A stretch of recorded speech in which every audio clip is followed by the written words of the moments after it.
తెలంగాణ ఏది అడిగినా ఇవ్వలేదు, నరేంద్ర మోడీ గాడిద గుడ్డిచ్చాడు అంటూ ప్రచారం చేస్తున్నటువంటి రేవంత్కి ఆన్సర్ చెప్పేందుకు ఏమిచ్చారో వివరాలని ప్రొజెక్ట్ చేస్తుంది భారతీయ జనతా పార్టీ. అందులో 24 గంటలు పవర్ సప్లై, నార్త్ సౌత్ గ్రిడ్ల ఏర్పాటు, పవర్ ఎక్స్చేంజ్ ఏర్పాటు, 24x7 గంటల సప్లైకి పైలట్ రాష్ట్రాలుగా ఆంధ్రప్రదేశ్ తెలంగాణను తీసుకుంది. నిజమా కాదా?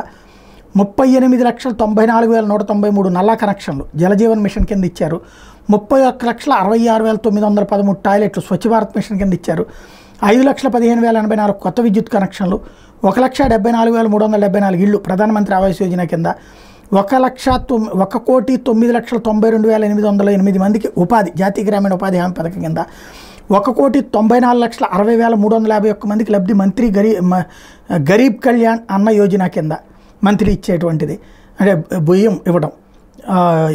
82,50,728 మందికి హెల్త్ ఇన్సూరెన్స్ ఆయుష్మాన్ భారత్ కింద, 50,20,325 మందికి దీన్ దయాళ్ అంత్యోదయ యోజన కింద, అంటే వృద్ధులకు ఇచ్చేటటువంటి బియ్యం ప్రత్యేకించి, 43,89,534 మంది చిన్న వ్యాపారులకు రుణాలు ముద్రా యోజన కింద, 4,18,322 మందికి రుణాలు స్వనిధి యోజన కింద, 29,83,008 మందికి కిసాన్ సమ్మాన్ నిధి కింద లబ్ధి, 2,638 కిలోమీటర్ల రోడ్లు గ్రామీణ సడక్ యోజన కింద, 543 స్కూళ్ళు PM శ్రీ పథకం కింద, 9 నవోదయ పాఠశాలలు, 20 కస్తూరిబా పాఠశాలలు, జిల్లాకో మెడికల్ కాలేజీ, ఇవన్నీ బీజేపీ ఇచ్చిందని గుర్తు చేస్తున్నారు.